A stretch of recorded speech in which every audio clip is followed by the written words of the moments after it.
Hi friends, നമസ്കാരം. നമ്മുടെ ഇഷ്ടവിശേഷങ്ങളായ മൗനരാഗത്തിൻ്റെ ഒരു അടിപൊളി വിശേഷമായിട്ട് വന്നിരിക്കുന്നത്. അപ്പോൾ എല്ലാവർക്കും നല്ലൊരു ദിവസം ആശംസിച്ചുകൊണ്ട് തന്നെ നമുക്ക് വിശേഷത്തിലേക്ക് പോകാം. അപ്പോൾ കിരണിങ്ങനെ കാത്തിരിക്കുകയാണ് കല്യാണിയുടെ വരവ്. അപ്പോൾ കല്യാണി വന്നോണ്ടേ, എന്താ കല്യാണി എന്ന് ചോദിച്ചു. അത് പിന്നെ കല്യാണി, എന്താ നീ ഒന്നും പറയാത്തത്, നീ പറയ എന്ന് പറഞ്ഞു. നമ്മൾ ആഗ്രഹിച്ചതുപോലെ ഒന്നും നടന്നില്ല കിരണേട്ട എന്ന് പറഞ്ഞു.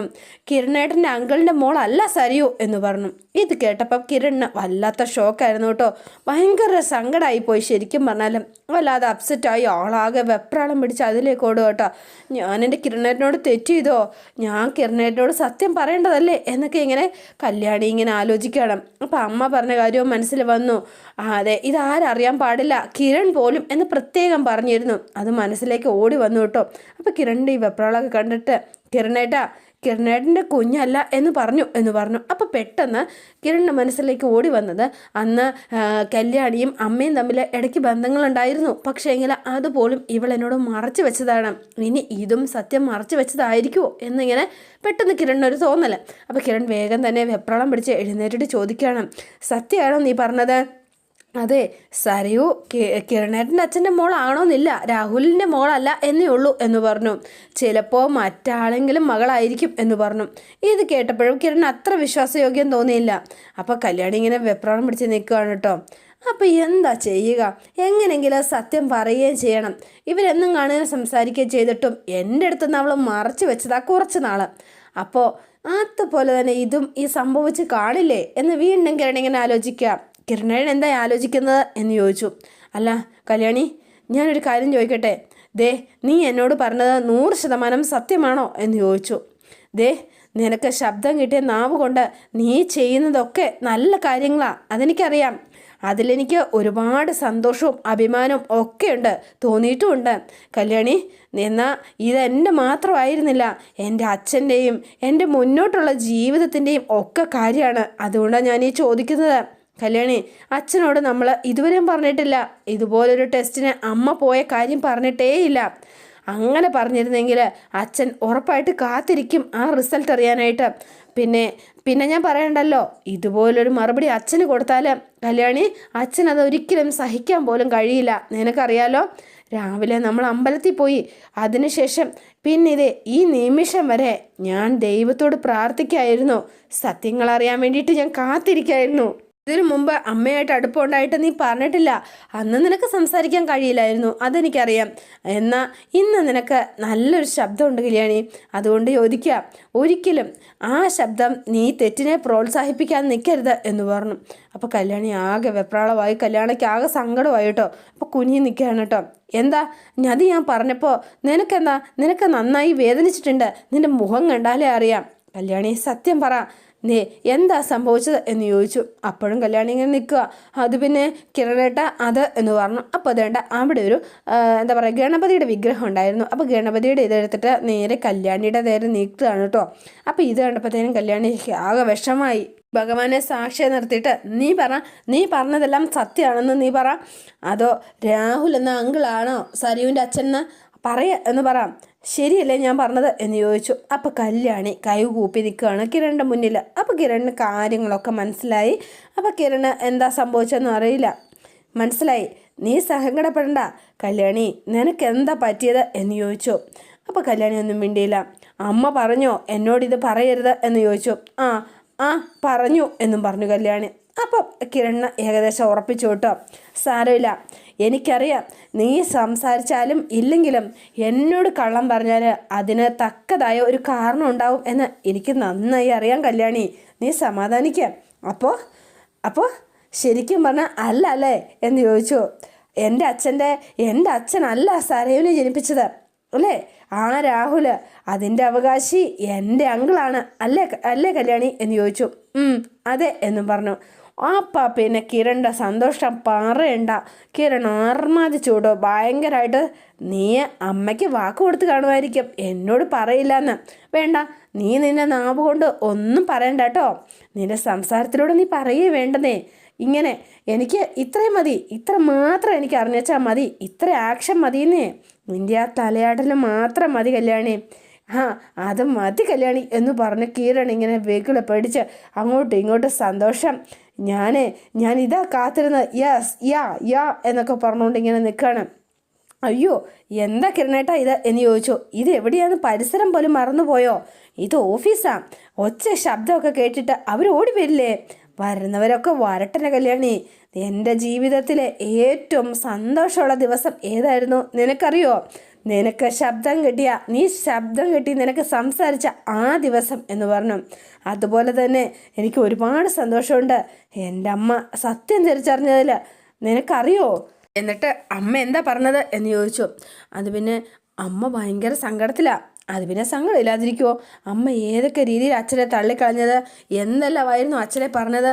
പിന്നെ ഞങ്ങൾക്ക് ഓർമ്മയില്ലാത്ത കാര്യങ്ങൾ പോലും ഇപ്പം അമ്മ ഓർത്തെടുത്തിട്ടുണ്ടാവുമായിരിക്കും. എന്തായാലും ഇനി അമ്മയ്ക്ക് സ്വസ്ഥതയും സമാധാനം കിട്ടുമോ എന്ന് ചോദിച്ചു. അമ്മ ഇത് ആരോടും പറയരുത് എന്ന് എന്നോട് പറഞ്ഞിരിക്കുന്നത്. അതാ എൻ്റെ ഒരു സങ്കടം. രണി, ഒരു കാര്യം ഞാൻ പറയട്ടെ. ഈ കാര്യങ്ങളൊക്കെ ആര് പറയരുത് എന്ന് പറഞ്ഞു. പക്ഷേ എങ്കിൽ ഇതൊക്കെ അറിയാനായിട്ട് കാത്തിരിക്കുന്ന കുറച്ച് പേരുണ്ട്. സോണി, നിൻ്റെ അമ്മ, പാറുമോള്, അങ്ങനെ കുറേ പേര്. അവരൊക്കെ അറിയണം. അവരറിയുന്നത് കൊണ്ട് ഒരു കുഴപ്പമില്ല. പക്ഷെ അറിയേണ്ട ഒരാൾ അറിയണ്ട എന്നാ പറയുന്നത്. അറിയാം, അച്ഛൻ്റെ കാര്യമല്ലേ നീ ഉദ്ദേശിച്ചത്, എൻ്റെ അച്ഛൻ്റെ കാര്യമല്ലേ എന്ന് പറഞ്ഞു. അത് അമ്മ പറഞ്ഞില്ല എങ്കിലും തൽക്കാലം ഞാൻ അറിയിക്കില്ല എന്ന് തീരുമാനിച്ചിട്ടുണ്ട്. അച്ഛനും അമ്മയും തമ്മിൽ ഒന്നിച്ചാൽ രണ്ടു പേരെയും തമ്മിൽ വേർപെടുത്തും എൻ്റെ അങ്കിള്. അതെനിക്ക് നന്നായി അറിയാം. അക്കാര്യത്തിൽ തർക്കവും വേണ്ട എന്ന് പറഞ്ഞു. അമ്മയിൽ നിന്ന് ഞാനും സോണിയും ഒക്കെ അകന്ന് നിൽക്കുന്നത് പോലെ തന്നെ അച്ഛനും അമ്മയും തന്നെ അകന്ന് നിന്നോട്ടെ, അതാ നല്ലത് എന്ന് പറഞ്ഞു. അപ്പോൾ കിരണിൻ്റെ സന്തോഷം ഇരട്ടിയായി. തൽക്കാലം അച്ഛനും അറിയണ്ടെന്നേ. അതെ, അറിഞ്ഞു കഴിഞ്ഞാലേ അമ്മയുടെ അടുത്തേക്ക് അച്ഛൻ ഓടിച്ചെല്ലും. പാവ, മറ്റെല്ലാം മറന്നു പോവും ആ പാവം. അമ്മ വല്ലാത്തൊരു മനപ്രയാസത്തിലാണ്. അത് വേണം കല്യാണി. അച്ഛൻ അനുഭവിച്ച വേദന എന്താണെന്ന് അമ്മ ഒന്ന് തിരിച്ചറിയണ്ടേ? അതൊക്കെ തെറ്റിദ്ധാരണയുടെ പുറത്തായിരുന്നില്ലേ? ആണ്. എന്ത് തെറ്റിദ്ധാരണ കല്യാണി? ദേ, അവിടെ ഞാൻ അമ്മയെ കുറ്റപ്പെടുത്തുള്ളൂ. കല്യാണി, നിന്നെയും എന്നെയും തമ്മിൽ അകറ്റാൻ വേണ്ടിയിട്ട് ആരെങ്കിലും എന്തെങ്കിലും തെറ്റിദ്ധാരണ ഉണ്ടാക്കിയാൽ ഞാനത് വിശ്വസിക്കുമോ? അല്ലെങ്കിൽ നീ അത് വിശ്വസിക്കുമോ? പറയാം. ഇവിടെ പക്ഷേ അമ്മ ഒരിക്കൽ പോലും സത്യം മനസ്സിലാക്കാൻ ശ്രമിച്ചതേയില്ല. ആ പറഞ്ഞതെല്ലാം വിശ്വസിച്ചു. അച്ഛൻ എന്ന വാക്ക് പറഞ്ഞാൽ അവരെ ആട്ടിപ്പുറത്താക്കും. അതായിരുന്നു അവസ്ഥ. നിനക്കറിയാലോ, അവസാനം നമ്മളെ പുറത്താക്കിയില്ലേ? എന്തിന്? സോണിയെ പോലും പുറത്താക്കിയില്ലേ? എന്നിട്ടും തീർന്നോ ആ പകയും ദേഷ്യമൊക്കെ? ഇപ്പോൾ അതൊക്കെ മാറിയെങ്കിലും ഒരിക്കൽ അതൊക്കെ സംഭവിച്ച കാര്യങ്ങളാണ്. അത് മറക്കാൻ പറ്റുമോ? മുഴുവൻ പറഞ്ഞാലുണ്ടല്ലോ അച്ഛൻ്റെ കാലിൽ പൂവിട്ട് പൂജിക്കാൻ തോന്നും എനിക്ക്. എന്താണെന്നറിയോ നിനക്ക്? മറ്റൊന്നുമല്ല, തെറ്റുകൾ ചെയ്യാതിരുന്ന അച്ഛൻ അമ്മ വെറുത്തപ്പോൾ പോലും അമ്മയെ മറന്നതേയില്ല, ഞങ്ങളെ മറന്നതേയില്ല. അച്ഛൻ അമ്മയ്ക്ക് വേണ്ടിയിട്ട് കാത്തിരിക്കായിരുന്നു. അമ്മയുടെ വിജയം അത് പിന്നെ അത് അമ്മ അച്ഛന് കൊടുത്ത സ്നേഹക്കൂടുതൽ കൊണ്ടാണെന്ന് കരുതിക്കൂടെ? അതാണ് സത്യം കല്യാണി, അത് തന്നെയാണ് സത്യം. അതും എനിക്കറിയാം. ഇന്ന് തന്നെ അമ്പലത്തിൽ പോകണം കേട്ടോ. ഒരുപാട് പൂജകൾ നമുക്ക് ചെയ്യാനുണ്ട്. ഞാൻ എൻ്റെ ജീവിതത്തിൽ ഇത്രയധികം സന്തോഷിച്ചിട്ടില്ല എന്ന് പറയാം. ഇതുപോലെ ഞാൻ പ്രാർത്ഥിച്ച ദിവസങ്ങളും എൻ്റെ ജീവിതത്തിൽ ഉണ്ടായതേയില്ല.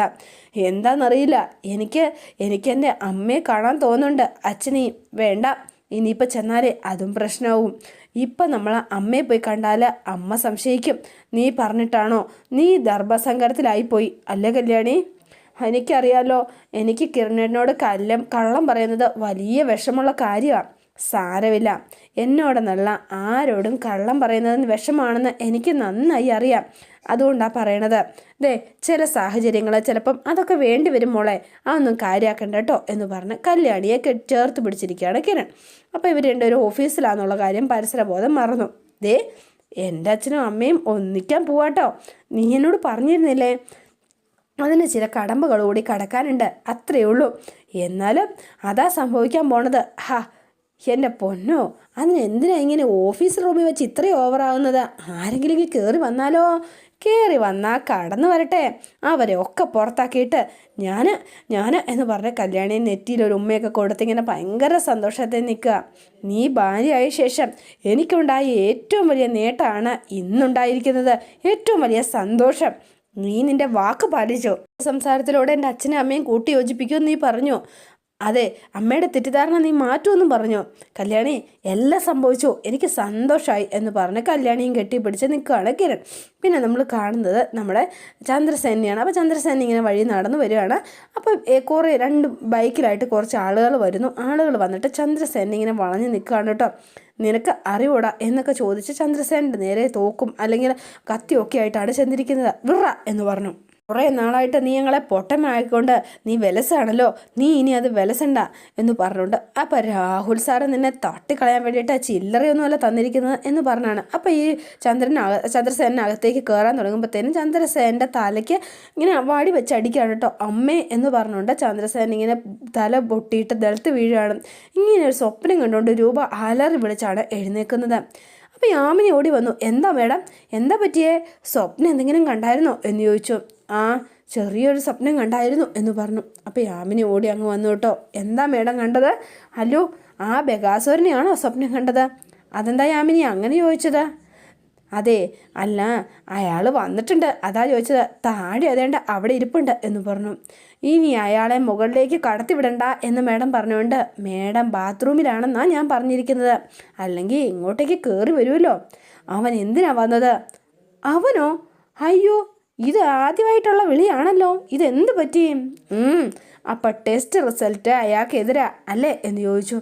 എന്താ മേഡം, അയാളുടെ മോള് തന്നെയാ സരിയു അല്ലയോ എന്ന് യാമിനിയോട് ആരെങ്കിലും പറഞ്ഞോ? അല്ല, അതുകൊണ്ടാണല്ലോ അങ്ങനെയൊക്കെ വിളിച്ചത്. അതുകൊണ്ടൊന്നും അല്ല ഞാൻ വിളിച്ചത്. എൻ്റെ ഏട്ടത്തി എന്ന് പറയുന്നവളുടെ കുട്ടിയല്ല സരിയു, അതറിയാവുന്നതുകൊണ്ടാ, ആ താരയുടെ കുട്ടിയാണ്. അതുകൊണ്ട് അത് അങ്ങേർക്ക് അറിയാവുന്ന കാര്യം ഉറപ്പാണ്. എന്നിട്ട് ഇത്രയും കാര്യം അയാൾ മറച്ചു വെച്ചില്ലേ? അത് മാത്രമല്ല, അതുകൊണ്ടാണ് ഞാൻ അയാളെ അവൻ എന്ന് വിളിച്ചത്. അത് മാത്രമല്ല യാമിനി, എന്തായാലും കൂളക്കടവിൽ മാക്രി ഇരിക്കുന്നത് പോലെ ദേ താഴെ ഇരിപ്പുണ്ട് ഏട്ടൻ, വയറും വച്ചോണ്ട്. മേഡം, അയാളുടെ വയർ കുത്തിപ്പൊട്ടിക്കണമെങ്കിൽ മേഡം ഒന്ന് പറഞ്ഞാൽ മതിയെന്നേ. അടുക്കളയിൽ നല്ല മൂർച്ചയുള്ള കത്തിയിരിപ്പുണ്ട്, അതെടുത്ത് ഞാൻ വേണമെങ്കിൽ കയറ്റിയിടാം. മേഡം ജാമ്യത്തിലിറക്കുമെന്ന് ഉറപ്പ് മാത്രം തന്നാൽ മതി. നീയല്ല, അത് താമസിക്കാതെ ഞാനായിരിക്കും ചിലപ്പം അത് ചെയ്യാൻ പോണത്. അയ്യോ, മേഡം ഒന്നും ചെയ്യണ്ട കേട്ടോ, എപ്പോൾ വേണമെന്ന് മേഡം ഒന്ന് പറഞ്ഞാൽ മതി. ഈ യാമിനി, അത് ഞാൻ മേഡത്തിൻ്റെ കൺമുന്നിൽ വെച്ച് തന്നെ ചെയ്തോളാം. ഒരു ദിവസം അവനിവിടെ വരും, അന്ന് ഞാൻ അവന് വിഷം കലക്കി കൊടുക്കും, ഉറപ്പ് എന്ന് പറഞ്ഞു. എന്നിട്ട് രൂപ അങ്ങോട്ടേക്ക് ഇറങ്ങി പോവാണ് കേട്ടോ. ഈ സമയത്ത് ഇങ്ങനെ നിൽക്കുകയാണ് യാമിനി. അല്ല, ഇതെന്താ മേഡം ഇതുപോലെ പറഞ്ഞതിനപ്പുറം എന്തോ ഒന്ന് സംഭവിച്ചിട്ടുണ്ട്, അത് ഉറപ്പാണ്. അപ്പോൾ രാഹുൽ അവിടെ ഇങ്ങനെ ഇരിക്കുകയാണ്. ഭയങ്കര കലിപ്പിലാണ് രൂപ വരുന്നത്. രൂപയുടെ മുഖം പെട്ടെന്ന് തന്നെ രൂപ മുഖമൊക്കെ മാറ്റി. അല്ല, നീ എന്തോ ഭയങ്കര കലിപ്പിലാണെന്ന് തോന്നുന്നല്ലോ രൂപേ, ഒരു ദേഷ്യം പോലെ. ഒന്നുമില്ല ഏട്ടാ എന്ന് പറഞ്ഞു കേട്ടോ.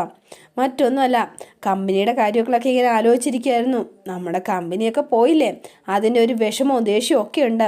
ആ, ശരിയാ നീ പറഞ്ഞത്, നീയും ഞാനും ഒക്കെ എത്രമാത്രം കഷ്ടപ്പെട്ടുണ്ടാക്കിയ കമ്പനിയാ എന്ന് പറഞ്ഞു. അപ്പോൾ രൂപ മനസ്സിൽ വിചാരിക്കുകയാണ്, നീയും ഞാനും അല്ലടി, ഞാനും എൻ്റെ സേലൻ ചേട്ടനോടി കമ്പനി ഉണ്ടാക്കിയത്, ഞാനും അവർ മാത്രം.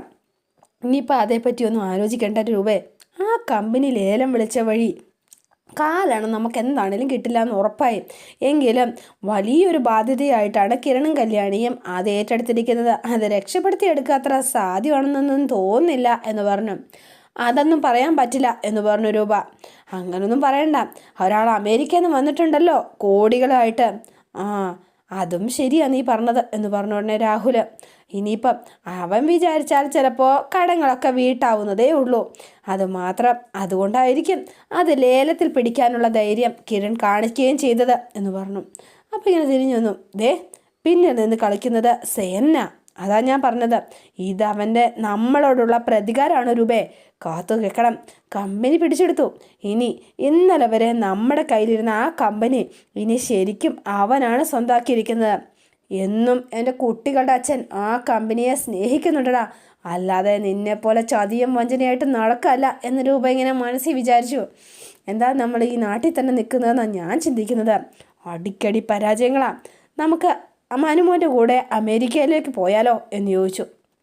എന്താ പിന്നെ മനു അവിടെ വെൽ സെറ്റിൽഡാണ് എന്ന് പറഞ്ഞു. അതുകൊണ്ടാണ് ഞാൻ പറയണത്, നമുക്ക് ആരുടെ മുഖമൊന്നും കാണാതെ അവിടെ കഴിയാമല്ലോ. അപ്പോൾ ഇവിടുത്തെ കാര്യങ്ങളൊക്കെ ഒരു കാര്യം ചെയ്യാം, നിൻ്റെ വീടും പറമ്പും വിൽക്കണമെങ്കിൽ പെട്ടെന്ന് ഞാൻ അതിനുള്ള ഏർപ്പാടൊക്കെ ഉണ്ടാക്കാം എന്ന് പറഞ്ഞു. അപ്പോൾ പിന്നെ 1 മാസത്തിനുള്ളിൽ തന്നെ എല്ലാം നമുക്ക് പൂർത്തിയാക്കാം. എടുപിടിയെന്നൊന്നും വേണ്ട ഏട്ടാ. എല്ലാവർക്കും നാടിനോടും വീടിനോടും ഒരു സെൻറ്റിമെൻറ്റ്സ് കാണുമല്ലോ, അതുപോലെ എനിക്കും അതുകൊണ്ടെന്ന് കൂട്ടിക്കോളൂ. പിന്നെ അമേരിക്കയിലേക്ക് പോവുകയാണെങ്കിൽ ഞാനും കൂടെ വരാം. പക്ഷേ എങ്കിൽ അവിടെ വന്ന് 1 മാസം തങ്ങിയ ശേഷം എല്ലാം കണ്ട ശേഷം തിരിച്ചു വരാം. എന്തിനാ രൂപയെ കാണാൻ പാടില്ലാത്ത കാഴ്ച കണ്ട് ഇവിടെ കിടക്കുന്നത് എന്ന് ചോദിച്ചു രാഹുൽ. അല്ല ഏട്ടാ, മനോഹർ പറഞ്ഞോ നമ്മളെല്ലാം അങ്ങോട്ട് കൊണ്ടുപോകുന്നോ?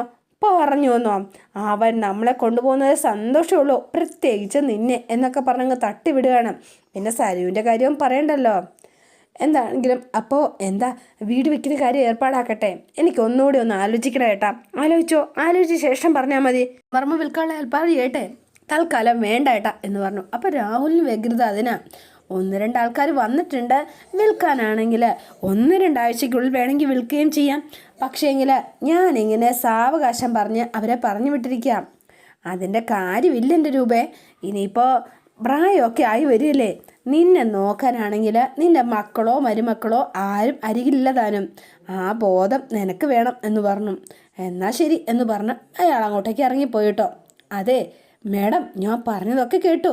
ഇനിയിപ്പോൾ വീടും പറമ്പും ഒക്കെ വിൽക്കണമല്ലേ അയാൾക്ക് എന്ന് ചോദിച്ചു യാമിനി. കോടികളുടെ സ്വത്തുണ്ട് എനിക്ക്. അതെല്ലാം വിറ്റ് തൊലച്ചിട്ട് അവനവൻ്റെ മരുമോനൊത്തം അമേരിക്കയിലേക്ക് പോകണം അത്രേ. അതിനു വേണ്ടിയിട്ടാ അവനിപ്പോൾ ഇങ്ങ് വന്നത് എന്ന് പറഞ്ഞു. അവൻ്റെ മരുമോൻ അമേരിക്ക കണ്ടിട്ടില്ല എന്ന് പോലും അവന് മനസ്സിലായിട്ടില്ല ഇതുവരെ. സത്യം പറഞ്ഞാലുണ്ടല്ലോ, ആ ദുഷ്ടൻ ഇങ്ങോട്ടേക്ക് വന്നപ്പോൾ സ്നേഹത്തോടെ പിടിച്ചിരുത്തിയിട്ട് വിഷം കൊടുക്കാനായാമിനി എനിക്ക് തോന്നിയത്. അയ്യോ മേഡം, അതിൻ്റെ ഒന്നും ആവശ്യമില്ല. അയാൾക്ക് കിട്ടാനുള്ളതേ ഉടൻ തന്നെ കിട്ടും.